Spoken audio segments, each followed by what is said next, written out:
성경에는 어려운 말씀을 전달하기 또 이해하기 쉽도록 하기 위해서 비유라는 도구를 이용해서 전달을 하기도 합니다. 어려운 진리를 설명하려면 뭔가 쉬운 비유가 있으면 좋지 않습니까? 특별히 예수께서는 비유를 즐겨 사용하셨죠. 천국을 설명하는데 너무 어려우니까 천국 비유, 천국은 이와 같으니라 이런 말씀으로 주로 비유를 많이 사용하셨고요. 구약의 선지자들 역시 비유로 하나님의 말씀을 예언하고 경고하는 일들을 많이 했음을 볼 수가 있습니다. 오늘 우리가 읽었던 이사야의 포도원의 비유는 굉장히 유명한 노래예요. 이사야에는 포도원의 노래가 나와요. 이사야 5장인데 이 노래는 굉장히 유명한 노래라니까요.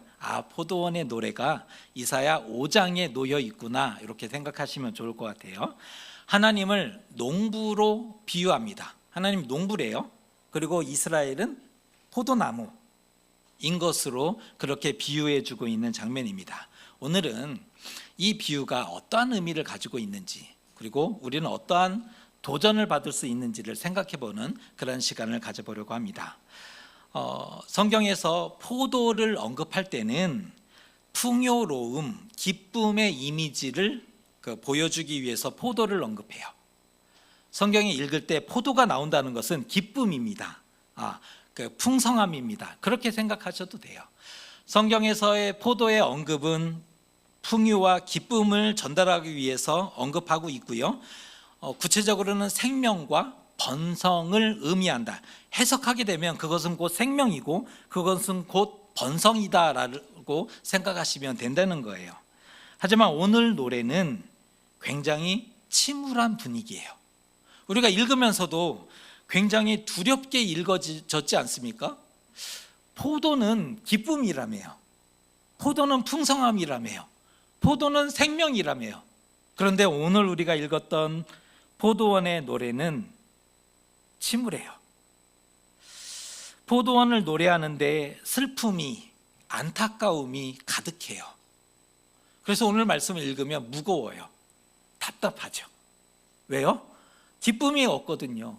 책망과 심판이 가득한 그러한 노래이기 때문입니다. 사랑하는 자에게 포도원이 있었대요. 여기까지는 너무 좋아요. 사랑하는 자에게 사랑스러운 포도원이 있었다. 아끼는 포도원이 있었다. 이 얘기를 해주고 있는 거예요. 하나님에게 아끼는 포도원이 있었대요. 심히 기름진 땅이었다. 이렇게 시작하지 않습니까? 사랑하는 자에게 포도원이 있었는데 그 포도원이 어디에 있는지 아니? 심히 기름진 땅에 포도원이 있었다. 이렇게 출발하니까 시작은 정말 좋죠. 그 좋은 땅에 극상품 수종의 포도나무를 심었대요. 좋은 땅에 좋은 포도나무를 심었어요. 충분한 햇빛이 제공되고 물빠짐만 좋다면 업계 최고를 예상할 수 있지 않습니까? 땅 좋아요. 포도나무 최고예요. 햇빛이 충분해요. 물빠짐에 문제가 전혀 없어요. 그렇다면 업계 최고인 거죠. 다른 포도원에 비할 바 없는 최고의 열매를 맺을 수 있는 그런 포도원이었다는 겁니다. 그런데 생각해 보면 좋은 땅에는 보통 생산성이 좋은 곡식을 재배하죠.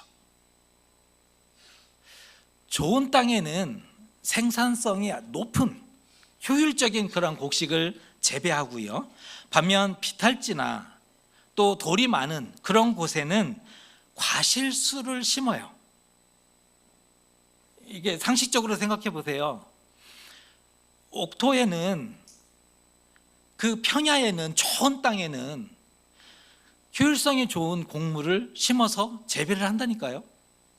그리고 비탈지나 경사면 이런 데에는 척박한 땅에는 과실수를 심어서 재배를 하는 게 농사 전략적으로도 맞는 거죠. 다행인 것은 포도나무는 다소 척박한 비탈지에서도 잘 자라요. 돌이 좀 있어도 그 포도나무는 다소 그 경사면 비탈지에서도 잘 자라는 그런 나무라는 거예요.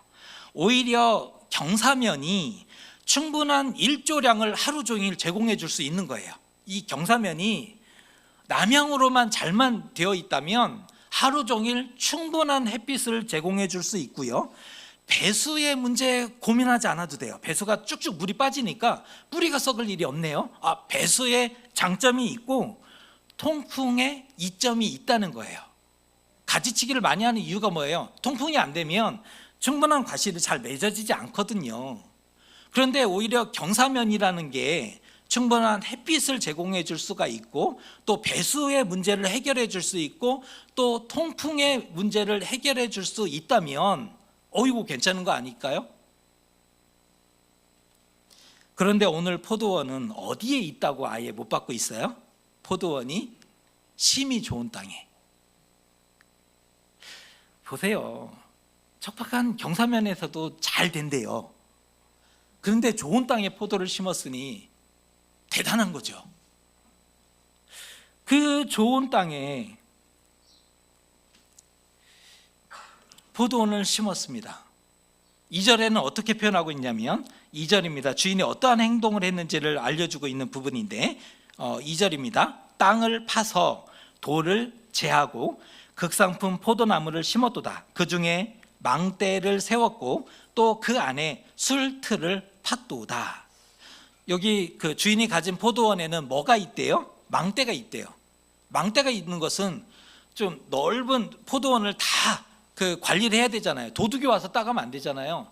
또 그 짐승들이 와서 그 먹으면 안 되는 거잖아요. 그 망대가 있다는 것은 면적이 넓었다. 면적이 넓은 곳에 망대를 세우고 지키는 거죠. 그리고 포도를 수확할 때 그 망대에서 쉼을 가질 수 있는, 며칠을 걸려서 수확을 해야 되니까 그곳에 쉼을 가질 수 있는 그러한 처소도 그 겸용인 거고, 그런데 또 망대도 있었을 뿐 아니라 술틀까지 준비했대요. 돌로 된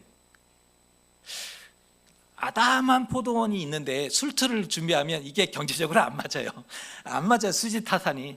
그런데 술틀까지 따로 돌로 파서 그 포도주를 만들 수 있는 시설까지 갖췄다는 것은요, 재배 면적이 넓었다를 지금 알려주고 있는 거예요. 이 장면을 언급하고 있는 것은 재배 면적이 아주 넓은 포도원이었음을 알려주고 있는 장면입니다. 게다가 주인이 극상품 포도나무를 심었대요. 부지런히 가지치기를 하고 있어요. 땅을 파고 있어요. 땅을 파야 돼, 포도원은. 그래야 공기에 이게 섞여서 토질이 좋아진대잖아요. 땅을 파고 있어요. 돌을 제거하고 있는 장면과 잡초를 제거하고 있고 북을 돋아두고 있어요. 기름진 땅에 좋은 나무를 심고 정성으로 돌보았으니 열매 맺는 것은 시간 문제 아닐까요? 지금 이 과정을 설명하는 이유가 뭐예요? 열매 맺는 것은 진짜 시간 문제다, 기대해라, 이 얘기를 해주고 싶었던 거잖아요. 완벽한 포도원을 완성했다는 거예요. 오늘 말씀에서도 단 하나도 부족한 게 없다. 부족한 게 있으면 말을 해봐라. 뭐가 있는지 이 자신이 있어 하는 주인의 모습이 나오잖아요. 단 하나도 부족한 것이 없다. 완벽한 포도원이었다를 언급합니다. 좋은 포도 맺기를 바라는 것은 욕심이 아니죠. 아무 노력도 하지 않았는데 거두려 했다면 그때 얘기하는 것이 욕심이라는 거예요. 그건 욕심이다. 아무 노력도 하지 않았어. 씨도 뿌리지 않았고 가꾸지도 않았고 잡초도 제거하지 않았어요. 그래놓고 좋은 열매를 기대한다고 할 때는 욕심이다라고 얘기하는 거예요. 그러나 오늘 주인은 좋은 땅에 좋은 나무 심고 최선을 다해 돌봤어요. 이건 욕심이 아닌 거죠. 할 수 있는 최선을 다했으니 기대할 만하지 않습니까? 아니, 하늘의 별을 따다 달라는 것도 아니고 계절의 변화에 맞춰서 열매를 기대한다는 게 이게 틀린 게 아니잖아요. 이게 부당한 게 아니에요. 부당한 요구가 아니에요. 주인이 너무 부당하다, 포도나무에게 열매를 요구하는 건 부당한 게 아니었다는 거예요. 말도 안 되는 걸 기대한 게 아니었다는 거죠. 밤나무는 밤을 맺어요. 퀴즈예요, 퀴즈. 대추나무는 뭐가 열려요? 대추 열리죠. 그런데 포도나무에 들포도를 맺었어요. 수종이 다른데, 다른 거예요. 들포도라고 나온 것은 포도 아니에요. 근데 성경은 이렇게 압축적으로 표현합니다. 포도나무인데 들포도 맺었다. 좋은 포도를 맺어야 할 운명이에요. 운명적으로 좋은 포도를 맺어야 하는데 왜 바뀌었을까? 다른 걸 맺은 거예요. 다른 애를. 포도나무의 불순종과 타락 때문이겠죠. 우리가 이제 끝까지 본문을 읽었으니까 포도나무의 불순종과 타락 때문이다. 그런데 불순종은 존재를 변화시키더라. 불순종이라는 애는 존재를 변화시키더라. 운명을 바꾸더라는 거예요. 운명을. 좋은 포도를 맺어야 할 운명인데 얘가 다른 애를 맺었어요. 수종이 다른데 다른 열매를 맺었어요. 그렇게 봤을 때 불순종은 존재를 변화시키고 또 운명을 바꾸는 힘과 능력을 가졌다는 거예요. 자격이 박탈당했어요. 그리고 권리를 빼앗겼기 때문입니다.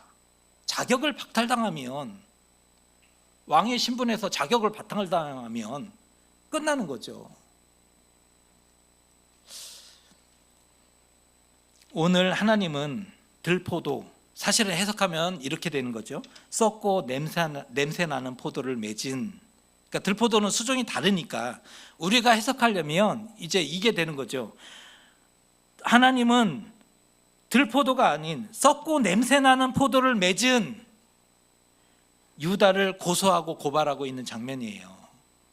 좋은 포도를 기대했는데 썩고 냄새나는, 볼품없는, 정말 그 하찮은 열매, 포도 열매를 맺은 유다를 고소하고 고발하고 있는 그런 내용입니다.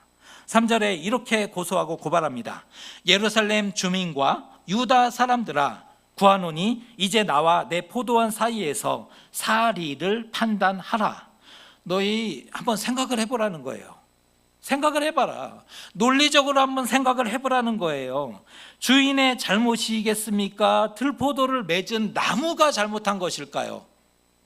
주인이 잘못했습니까? 나무가 잘못했습니까? 생각을 좀 해보십시오라고 이사야가 유다 사람들을 향해서 외치고 있는 목소리입니다. 이 말씀을 들은 사람들은 아무도 포도나무를 두둔하고 보호해주지 못했을 거예요. 그들도 농사를 짓는 사람들인데 이 얘기를 들었던 유다 사람들은 오늘 아무도 포도나무를 두둔해주고 보호해주지 못했을 거라는 거예요. 농부가 정성껏 심고 가꾸고 돌봤는데 들포도를 맺었다? 썩고 냄새나는 쓸 수 없는 포도를 맺었다면 대단히 잘못된 것이라고 그들은 모두가 통감했을 것이기 때문입니다. 하나님의 고발 고소는 저리 가라 할 정도로 자신의 일이었다면 아마 쌩 난리를 쳤을 거예요. 내가 그렇게 봄부터 수고했는데, 여름까지 수고했는데 그런 열매를 맺었다면 아마 감당 못했을 거라는 거죠. 농경사회에서 열매는 생존의 문제와 연결되지 않습니까? 올해 안 됐으니 내년에 잘하면 되지, 이 문제가 아니라 생존의 문제와 연결되어 있는 부분이거든요.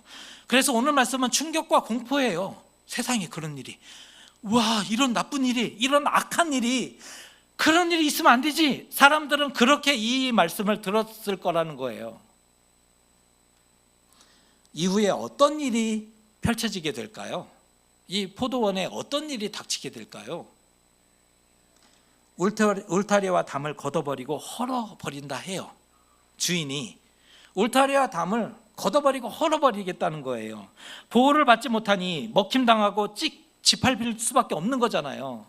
울타리가 없어요. 아무나, 또 들짐승이 짓밟힐 수밖에 없어요. 다시는 가지치기뿐 아니라 북을 돋우는 일도 없을 거래요. 다시는 가지치기도 안 해줄 거고 북을 돋아서 그렇게 배수와 그런 흙을 파주는 일들도 하지 않을 거라는 거예요. 이 얘기는 뭐예요? 결국 찔레와 가시가 나고 황폐하게 되는 최악의 포도원으로 전락하게 될 것이다. 이 얘기를 해주고 있는 거죠. 심지어 구름마저 비를 내리지 않겠대잖아요. 구름에게 명해서 비조차 내려주지 않을 거야, 이 얘기를 굳이 언급하고 있는 거죠. 어디서부터 잘못됐을까요? 분명 뭔가 잘못됐는데 어디서부터 잘못된 일일까요? 7절의 말씀을 우리가 같이 한번 읽어봐야 할 것 같습니다. 7절입니다. 무릇 만군의 여호와의 포도원은 이스라엘 족속이요 그가 기뻐하시는 나무는 유다 사람이라. 그들에게 정의를 바라셨더니 도리어 포악이고 그들에게 공의를 바라셨더니 도리어 부르짖음이었도다. 오늘 포도원을 노래한 이유는 유다의 죄를 책망하기 위함입니다. 목적이 있는 노래예요. 유다의 죄를 책망하기 위함이었습니다. 유다의 정의가 없었고 공의가 무너졌기 때문이었다는 거죠. 그들은 정의를 행하고 공의롭게 행했어야 하는 사람들입니다. 유다 사람들은, 이스라엘 사람들은 공의와 정의를 행해야 했던 사람들입니다. 왜냐하면 그들이 먼저 선택받았던 이유였고 그들의 존재 이유였기 때문입니다. 그들이 하나님께로부터 먼저 선택받은 이유, 공의와 정의를 행하는 백성으로 하나님의 복을 받을 때 어떻게 살아갈 수 있는지를 보여주기 위한 모델이었는데 이 모델하우스가 망가져 버렸어요. 그들의 존재 이유는 그들이 선택받은 이유였고 존재 이유였어요. 하지만 포악하게 되었대요. 힘없고 가난한 자들에 대해서 멸시했고 너희들은 멸시했고 그들의 것을 빼앗았고 그들을 짓밟았다. 너희의 세상을 그렇게 망가뜨려 놓았다라고 지적하고 있는 겁니다. 온 세상을 신음하게 하고 부르짖게 만들었대요. 유다의 이 행태는 온 세상을 신음하게 만든 것이고 온 세상을 부르짖게 만든 일이었다고 얘기하고 있습니다. 아픔과 고통에 억울함에 부르짖는 자들이 많으면 이상하게도 땅이 황폐하게 되고 무너지더라. 사람이 고통받으면 땅도 고통받아요. 이상하죠? 사람이 고통받으면 땅도 고통을 받아요. 왜 그런지 모르겠어요. 이상해요. 사람이 고통받아요. 그러면 땅도 고통받아요. 유다의 정의와 공의가 무너지고 부르짖음이 가득하니까 들포도를 맺었지 않습니까? 이건 당연한 결과죠. 땅이 고통받아요. 그런데 예루살렘과 유다의 심판은 누구의 잘못이냐? 오늘은 이것을 따져보려고 합니다.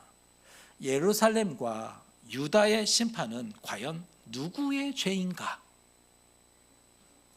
제일 먼저는 유다의 불순종과 죄악 때문입니다. 유다의 불순종과 죄악 때문이에요. 직접적인 책임을 피할 방법이 없어요. 왜요? 유다의 죄 때문이니까 직접적인 이 책임을 피할 방법은 없는 거예요. 하나님께 특별한 선택을 받을 건을 오히려 하나님을 버리죠. 자신이 누군지 무엇을 해야 하는지를 잊어버린 사람들이 돼요. 특별한 선택을 받았는데 그 하나님을 버려요. 왜 이 땅을 살아가는지 그 목적을 잃어버리니까 자기 하고 싶은 대로 하는 거잖아요. 자기 좋은 대로 하는 거죠.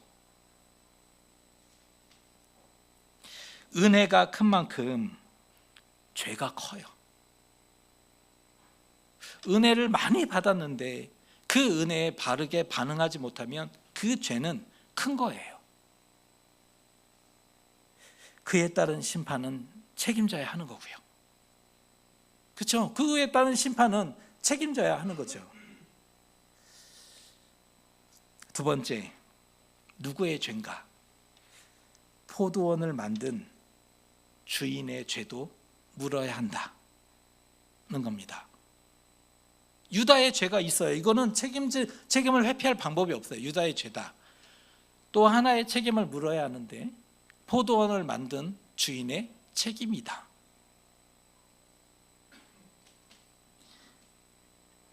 열매 맺기를 기대하지 말았어야 해요. 열매 맺기를 기대하면 안 되는 거예요. 아니, 나무를 심지 말았어야죠. 그러면 아무 일도 일어나지 않았을 거예요.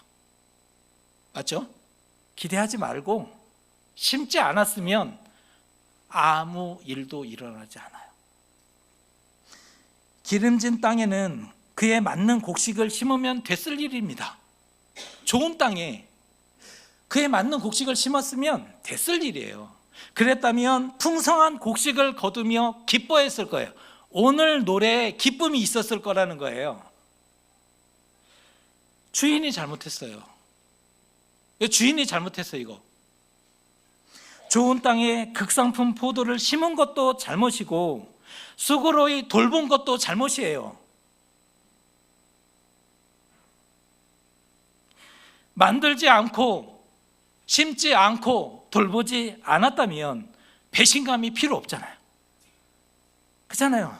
심지 않았어요. 돌보지 않았어요. 그러면 배신감을 물을 수가 없는 거잖아요. 안 해놓고 무슨 왜 안 됐냐라고 물으면 안 되는 거니까. 그러면 배신감이 없었을 거예요. 후회나 실망이 없었을 거라는 거죠.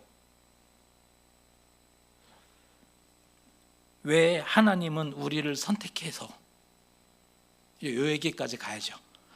왜 하나님은 우리를 선택하셔서 나 같은 사람이 아니라 좀 제대로 된 사람을 선택하셨다면, 그가 예수님을 믿었다면 그는 좀 더 나은 일을 해냈을 텐데 왜 나 같은 사람을 선택하셔서 왜 심으셨나? 왜 돌보셨나? 그래 놓고는 후회하고 실망하시는가? 하나님 잘못하신 거 아닌가요? 하나님 이거 잘못하신 거잖아요. 하나님 너무 잘못하셨어요.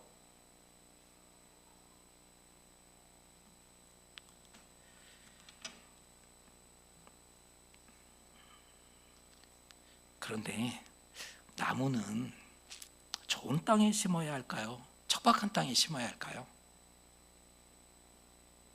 나무는 어디에 심으면 좋아요? 좋은 땅이에요? 척박한 땅이에요? 잘 모르겠다. 정답입니다. 기후에 따라, 수종에 따라, 용도와 목적에 따라 달라요. 그러니까 용도와 목적이라는 게 있어서 목표가 있으면 그 선택을 해야 되는 거예요. 그럼에도 비옥한 땅에 심겨진 나무는 다른 곳에 있는 나무보다 비교적 크고 빠르게 자라죠. 좋은 땅이니까.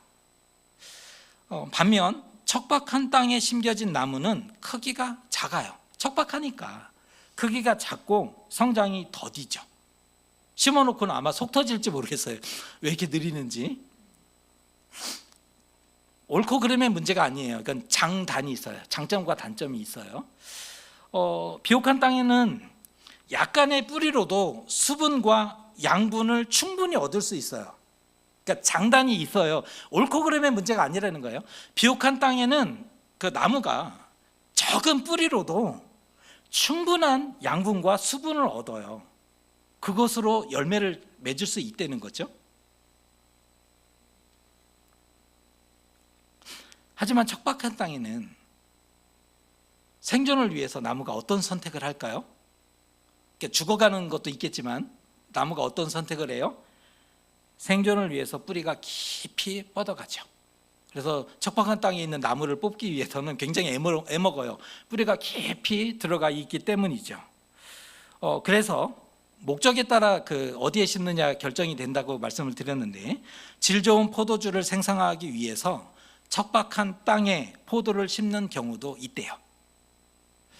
여러분 와인 좋아하시는지 모르겠는데 세계적인 와인 생산지는 잘 보시면 지중해 그 변에 그 경사면에 심겨진 그곳에 세계적인 와인 생산지가 많아요. 이상하죠? 옥토에 심어냈으면 훨씬 더 풍요로운 이게 열매를 가질 수 있지 않을까? 우리는 그렇게 생각하는데 아니에요. 목적에 따라 이렇게 선택을 할 수 있다는 거예요. 좋은 땅에 심겨진 나무는 잘 자라고 크고 탐스러운 포도를 맺기는 하지만 뿌리가 깊게 내리지 않기 때문에, 뿌리가 적기 때문에 병충해에 약해요. 그리고 바람과 기온 변화에 민감하게 반응합니다. 요즘 같은 이상 기후에 바람이 없는 계절인데 갑자기 바람이 휩쓸리면 다 뽑혀요. 왜요?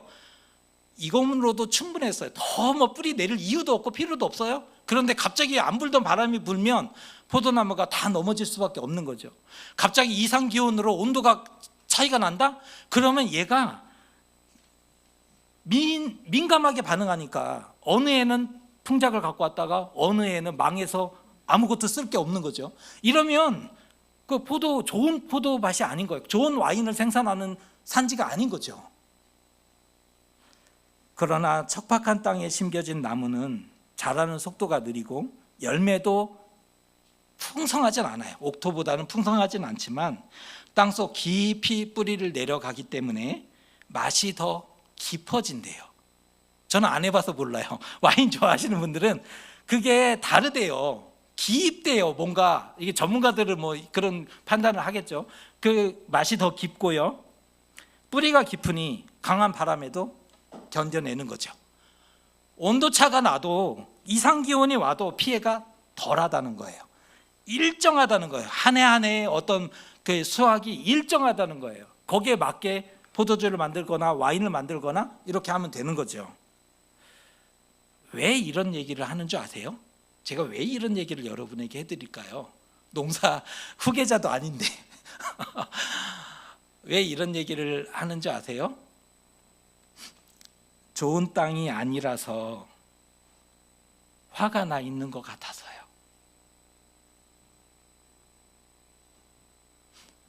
좋은 땅이 아니라서 화가 나 있는 것 같아요.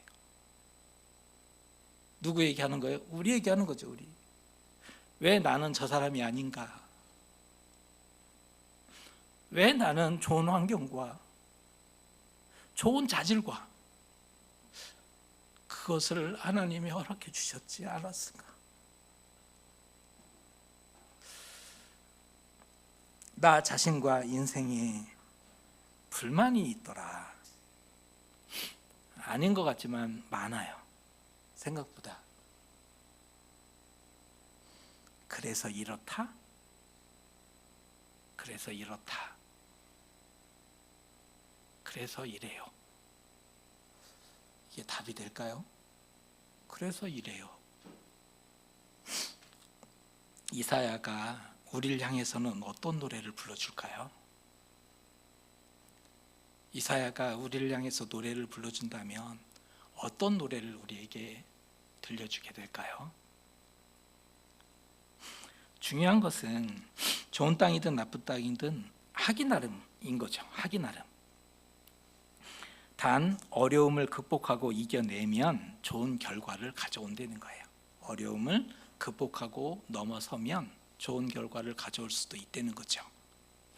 고난은 통과해야 빛나요. 이 말을 좀 의미 있게 들어주시면 좋을 것 같아요. 고난은 통과해야 빛난다. 통과한 사람만 할 수 있는 얘기죠. 통과한 사람만 할 수 있어요. 통과한 사람만이 그때 어려웠지만 하나님이 도와주셨고 포기하지 않았고 끝내 이겼고 또 돌아보니 그때 그것은 나에게 유익이었다. 사도 바울이 고백하는 것처럼 그 고난은 내게 유익입니다를 고백하는 사람은 지나온 사람만, 그 고난을 빛남으로 받아들인 사람만 할 수 있는 얘기죠. 통과하지 않으면 어둡고 아파요. 그냥 아파요. 통과하지 않으면 어둡고 아플 뿐입니다.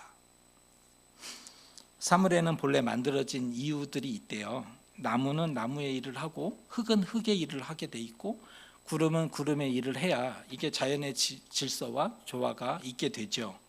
사람도 존재 이유가 있어요. 사람도 존재 이유가 있어요. 그냥 아무렇게나 대충 어쩌다가 우연히 있는 존재가 아니에요. 사람은 존재 이유가 있죠. 맺어야 할 열매를 맺어야 한다는 의미입니다. 그러니까 존재 이유가 있어요.